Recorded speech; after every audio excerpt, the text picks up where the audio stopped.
काफ़ी है। चलिए वेरिएबल मास सिस्टम जैसा कि मैंने प्लान किया था, बिना टाइम वेस्ट किए वो शुरू करते हैं भाई, बहुत गप्पे लड़ गई। आवाज़ तो क्लियर है बच्चा पार्टी? ठीक है। तो variable mass system, thank you sir, मैंने लेक्चर बोला था, सिस्टम लेक्चर बोला था।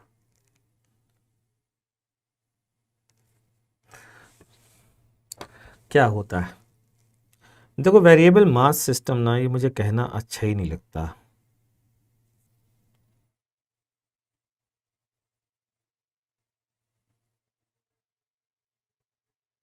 शुरू करते हैं। वेरिएबल मास सिस्टम क्या होता है? तो वेरिएबल मास सिस्टम बच्चों जो है, ये नाम जो है कंफ्यूजिंग है एक्चुअल में। ये नाम जो है ये बहुत ज़्यादा मैं तो बताऊं कि एक प्रकार से कंफ्यूजन क्रिएट करता है।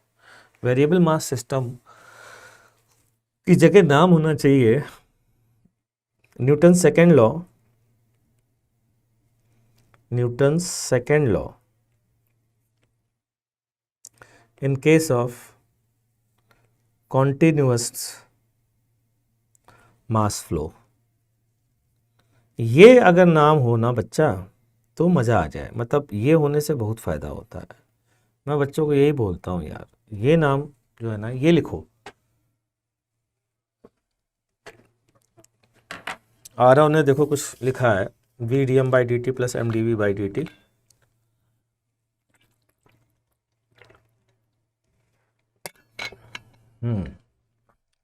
जरा ध्यान देना, एक्चुअल में क्या है, जो जहाँ से आरव ने शुरू किया है मैं वहीं से शुरू करना चाहता हूँ। इससे क्या दिमाग में आता है कि F बराबर होता है, F बराबर होता है d p by d t, ठीक है, यानी कि d by d t of m v, ठीक। अच्छा, अब इस लोग क्या करते हैं, लोग कहते हैं d m by d t variable mass है ना, d m by d t v plus m d v by d t, ये लीजिए हो गया ख़त्म। और कमाल की बात बताता हूँ, अगर आपने न्यूटन्स लॉज ऑफ मोशन मेरे से पहले पढ़ा है तो आपको याद होगा कि मैंने यहाँ बताया था कि ये गलत होता है। अगर मेरे से पढ़ा है तो पता होगा आपको, ठीक। तो आज हम वापस से देखने जा रहे हैं कि गलत क्यों होता है और जो गलत है उसको सही कैसे करें। सबसे पहली बात तो ये है कि Newton's law is only valid,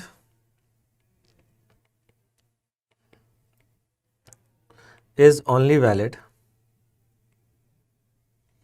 for constant mass system। मतलब गुरुजी, मतलब ये कि अगर ये m था, ठीक है, और टी टाइम बाद अभी ये t और t प्लस डी टी पर बच्चों ये m प्लस डी एम हो गया, ठीक। तो इनिशियल सिस्टम ये लिया आपने और फाइनल सिस्टम ये लिया आपने, मान लीजिए ये लिया, तो ये न्यूटन्स लॉ ऑफ मोशन के लिए वैलिड नहीं है, नहीं लगा पाएंगे, गलत है। तो फिर गुरुजी इनिशियल सिस्टम में भी जो डीएम मास ऐड होने वाला है उसको भी सिस्टम में शामिल करिए, और अब ऐड हो गया उसके बाद भी सिस्टम में रहिए, तो अब आप न्यूटन्स लॉ ऑफ मोशन लगा सकते हैं। जैसे एग्जांपल लेते हैं रॉकेट का, अगर मैं रॉकेट का एग्जांपल लूँ, रॉकेट प्रपल्शन का एग्जांपल लूँ, तो क्या है भाई, रॉकेट पहले बना देते हैं। ये है रॉकेट,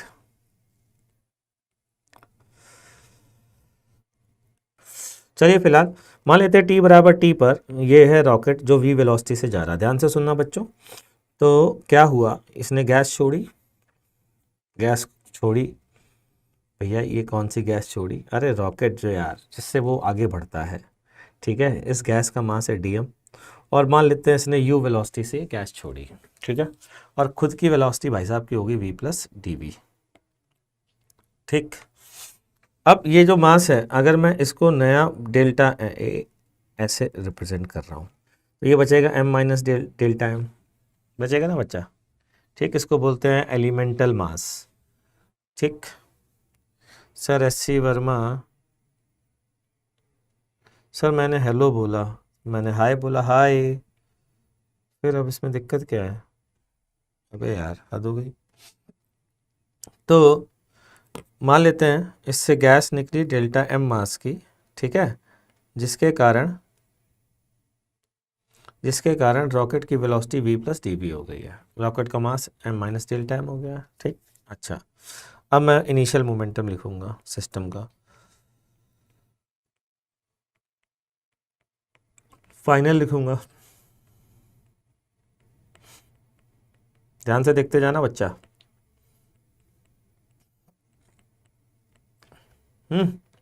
अब मैं लिखूंगा final minus initial divided by d t, ये फोर्स हो जाएगा।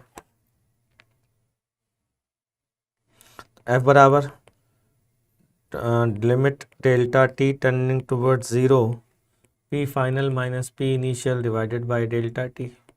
तो कुल मिलाकर के नीचे डेल्टा टी बार डाल देंगे बाद में, तो ये कितना आ जाएगा?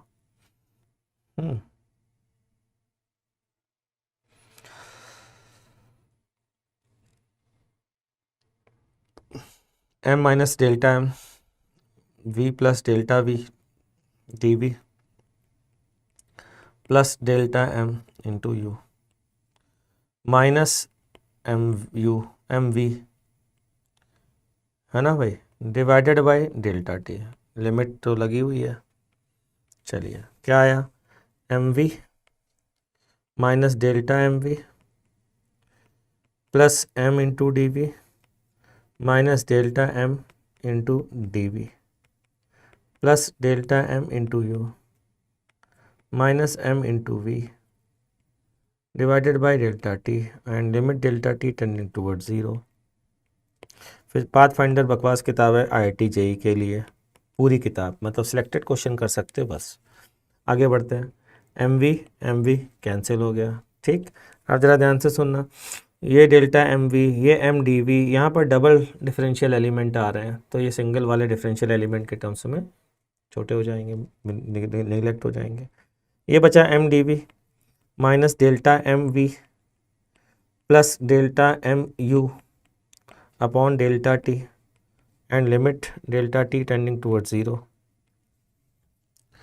अब ज़रा ध्यान से सुनना सभी लोग, डेल्टा एम एक एलिमेंट था जहाँ स्मॉल m जो है वो कोई भी मास है, रिप्रेजेंटेशन का तरीका है। लेकिन अगर मैं कहूँ कि इस मास को रॉकेट के मास के टर्म्स में रिप्रेजेंट करो, रॉकेट के मास के टर्म्स में रिप्रेजेंट करो, तो मैं कहूँगा रॉकेट का मान लीजिए मास, मतलब आप क्या कहना चाहते हैं मैं बताता हूँ। मैं कहूँगा ये m इनिशियल, ठीक, ये m फाइनल टाइम के साथ। तो डेल्टा m क्या है बताइए? डेल्टा m क्या है? m initial minus m final, यही तो डेल्टा m है बच्चों। लेकिन हमें पता है dt टाइम में m final minus m initial, ये क्या होता है बच्चों? dm होता है कि नहीं होता?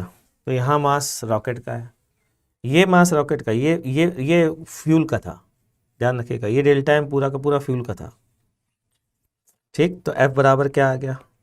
f बराबर, अब डी टी लिख देते हैं, m d v by d t minus delta m की जगह plus v d m by d t. ये लीजिए आपकी इच्छा पूरी हो गई, m d v by d t plus v d m by d t. लेकिन इच्छा पूरी होने के पहले एक और एडिशनल टर्म आ गया, और वो है u d m by d t, ठीक है। v minus u d m by d t को थोड़ा बेहतर तरीके से लिख दो अगर चाहो तो याद करने के लिए, m d v by d t plus v minus u d m by d t, या फिर minus u minus v d m by d t, ठीक। इसको लिख सकते हैं बच्चों। पेज टर्न कर दूं? पहले तो ये बताइए, पेज टर्न करूं कि नहीं करूं?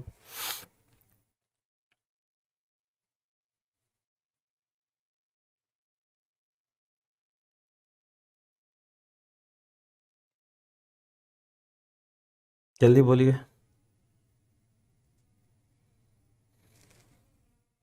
ठीक है, करता हूँ टर्न। अब आएगा f बराबर m d v by d t, ठीक है, जहाँ m instantaneous mass of rocket है, ये हो गया u relative d m by d t. U relative क्या है बच्चा? Relative velocity of the exhaust gas, या जो भी मास निकला है वो। तो इसको लोग ऐसे लिख देते हैं, f plus u relative d m by d t बराबर m d v by d t. चूँकि जनरली हम लोग m d v by d t लिखते हैं और इसकी यूनिट फोर्स की यूनिट है, तो sometime it is called thrust force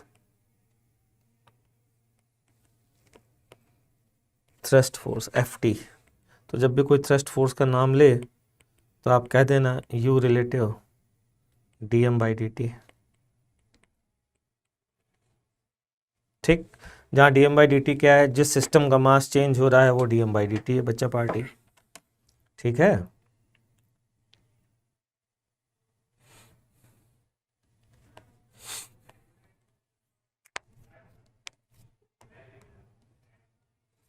क्या ये बात समझ में आ गई बच्चों?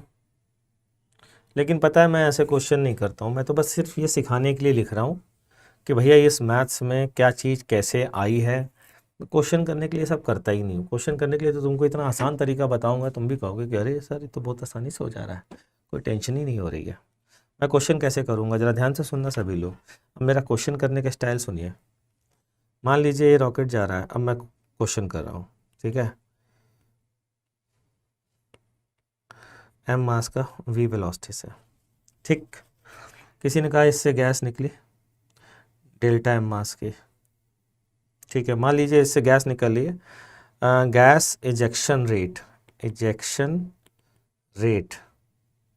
इज म्यू रेट से गैस निकल रही है, ठीक है। मतलब म्यू जो है वो mod d m by d t है, ठीक। तो अगली बार मेरे हिसाब से डी टी टाइम में अगर मैं देखूं, डी टी टाइम में, तो म्यू डी टी इसका मास है बच्चों, और इसकी वेलोसिटी कितनी हो गई है, नई वेलोसिटी यू से निकली है, ठीक।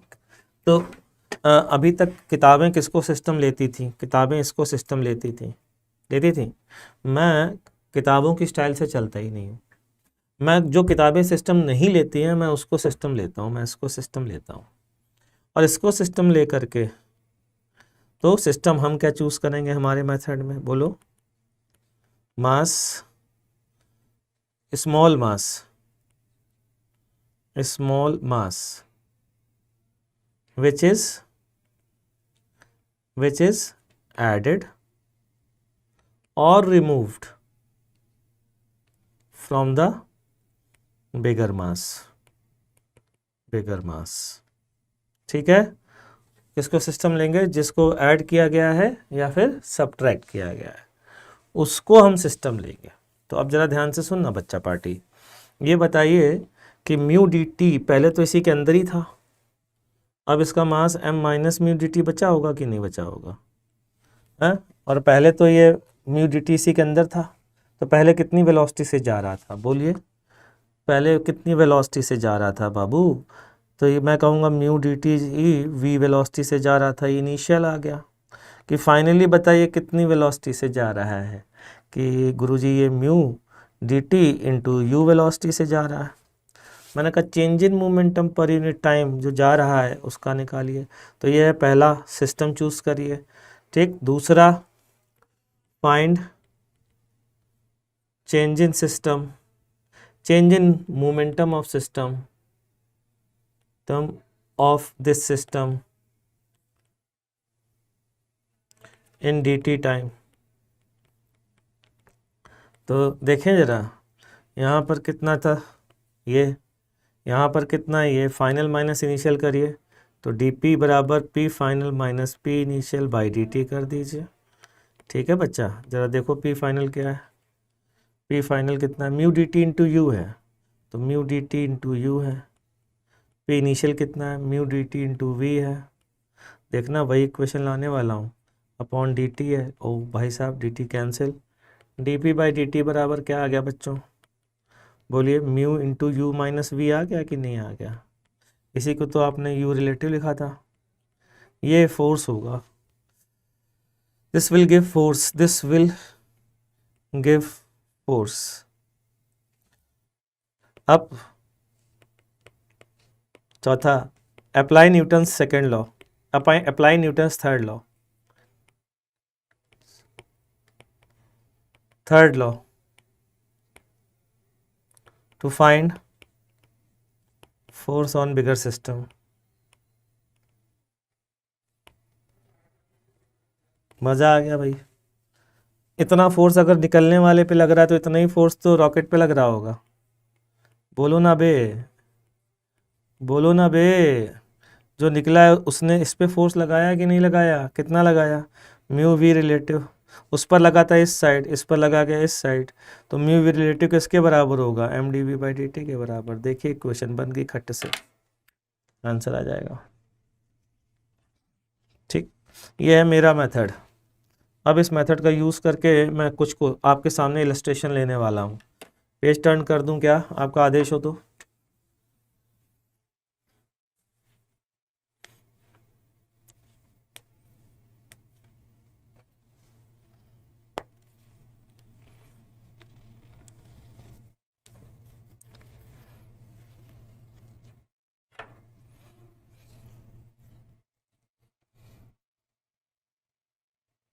ठीक, करता हूँ टर्न, पेज टर्न। आगे बढ़ते हैं बच्चों। मान लीजिए अब कुछ इलस्ट्रेशंस लेते हैं। तो पहला क्वेश्चन ये है कि ये एक चेन का ढेर पड़ा हुआ है। ठीक है, इस चेन के ढेर से एक बंदा कांस्टेंट फोर्स F0 लगा रहा है और खींच रहा है। ठीक, ये खींच रहा है।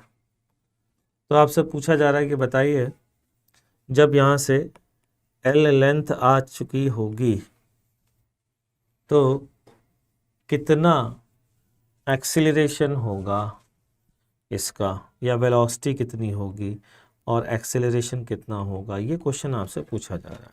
ठीक है, अब देखना करने का स्टाइल। ये बड़ा सिस्टम, इससे जुड़ने वाला है वो छोटा सा लिंक जो अभी रेस्ट पर है। ठीक, तो मान लीजिए ये v वेलोसिटी से जा रहा है, जो नहीं पता वो मान लीजिए। ठीक है, तो dt टाइम में कितनी लेंथ इसकी बाहर आ जाएगी इसके साथ, dt टाइम में कितनी लेंथ और ऐड हो जाएगी, v dt आ जाएगी। ठीक है, क्या करना है, जो मास छोटा वाला ऐड हो रहा है या सब्ट्रैक्ट हो रहा है उसका चेंज इन मोमेंटम निकालना है। तो v dt इंटू लैम्डा, ये हो गया मास जो ऐड होने वाला है। पहले कितने मोमेंटम पे था, रेस्ट पर था बे। ये ढेर जो था वो रेस्ट पर रखा हुआ था कि नहीं, तो पहले इसका मोमेंटम कितना था, 0। अब कितना मोमेंटम हो गया, lambda into v d t है मास, और कितनी वेलोसिटी से, v वेलोसिटी से चला, तो इसका यही फाइनल मोमेंटम होगा कि नहीं होगा। तो बताओ भाई D p by d T कितना आ गया, लैम्डा वी स्क्वायर आ गया कि नहीं आ गया। ठीक, ये पहले रेस्ट पर था, ये एलिमेंट वी डी टी वाला रेस्ट पर था, और सडनली अब इधर चलने लगा तो इस पर फोर्स बोलो किधर लगा होगा, इधर आगे क्यों लगा होगा, यानी यही फोर्स न्यूटन्स थर्ड लॉ से बड़े वाले मास पे पीछे लगेगा, नहीं नहीं। तो ये लीजिए साहब, ये लीजिए, ये लीजिए, ये लीजिए, ये लीजिए, ये लीजिए, ये लीजिए। ठीक है, ये रहा F0, ये लेंथ है लैम्डा L, इसके पीछे फोर्स लग रहा है लैम्डा वी स्क्वायर। इक्वेशन लिख दीजिए बाबू, F0 minus lambda v square बराबर F0 minus lambda v square बराबर लैम्डा L हो गया mass into d v by d t. ये आ गया एक्सीलरेशन। आप चाहें तो आप इंटीग्रेशन वगैरह आपको अगर आता है तो कर दीजिए, d v upon F0 minus lambda v square, ये आ गया। ठीक, बराबर डी टी, इसको इंटीग्रेट करना है। इसको इंटीग्रेट करने के लिए आपको फॉर्मूले वगैरह अगर आते हैं, इंटीग्रेशन करना आता है तो कर दीजिए, और नहीं आता है तो जयराम जी की। हालांकि इसका इंटीग्रेशन तो इजी है बच्चों, है ना। इसका इंटीग्रेशन क्या आएगा, लैम्डा एल माइनस 1/λ, है ना, यही तो आएगा बे। F0 F0 minus lambda v square, नहीं भाई इसका तो ये नहीं होगा, इसका तो ये नहीं होगा, इसका ये नहीं होगा। इसको ऐसे लिख सकते हैं हम लोग, F0 minus lambda v square, F0 का ऊपर नीचे मल्टीप्लाई कर देते हैं, तो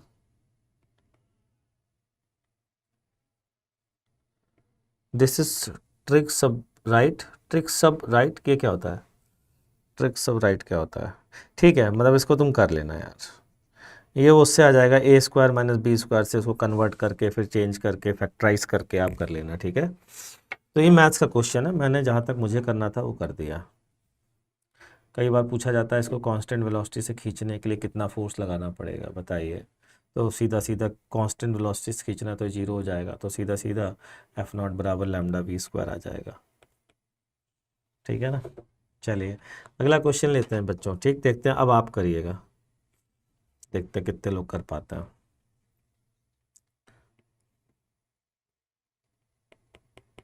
इस बार जो है वो चेन पाइल अप यहाँ रखी हुई है, ऐसे रखी हुई है, और ये हवा में उठा रहा है, ऐसे उठा रहा है कोई आदमी, ठीक है, एफ नॉट फोर्स लगा करके ऐसे उठा रहा है। तो बताइए जब एल लेंथ ऊपर आ गई होगी तो इस पर कितना फोर्स लग रहा होगा, वी वेलोसिटी से जा रही है किसी इंस्टेंट पर, या फिर ऐसे बताइए एफ नॉट स्टार्टिंग से लग रहा है, ठीक है। तो जब एल लेंथ यहाँ पर आ गई तो कितना इस समय, एक्सप्रेशन बस निकाल दीजिए एक्सीलरेशन का, find relationship between acceleration and velocity, शुरू हो जाइए।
करिए भैया।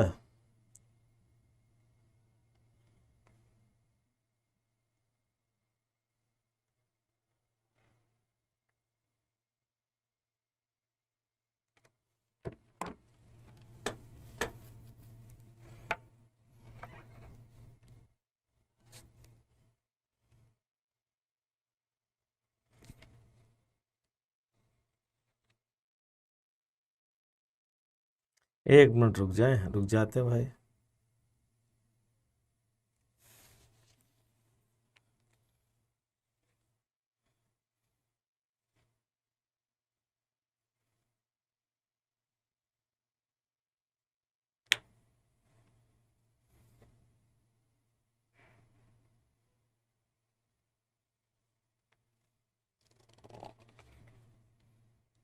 अच्छे से नहीं चमका कोई बात नहीं, फिर से अभी फिर चमका देंगे बेटा। देखो शुरू करते हैं।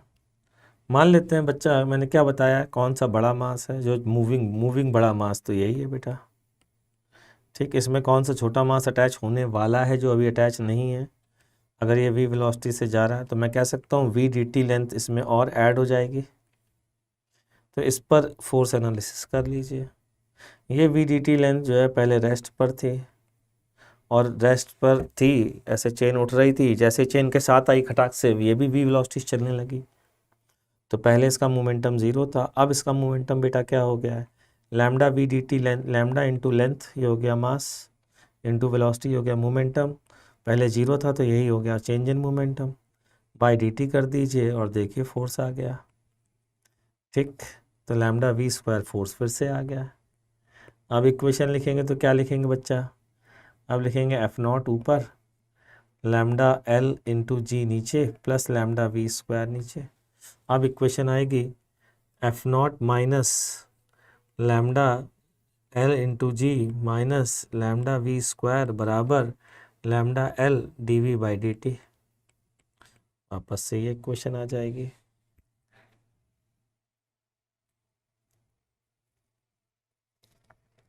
ठीक है बच्चा।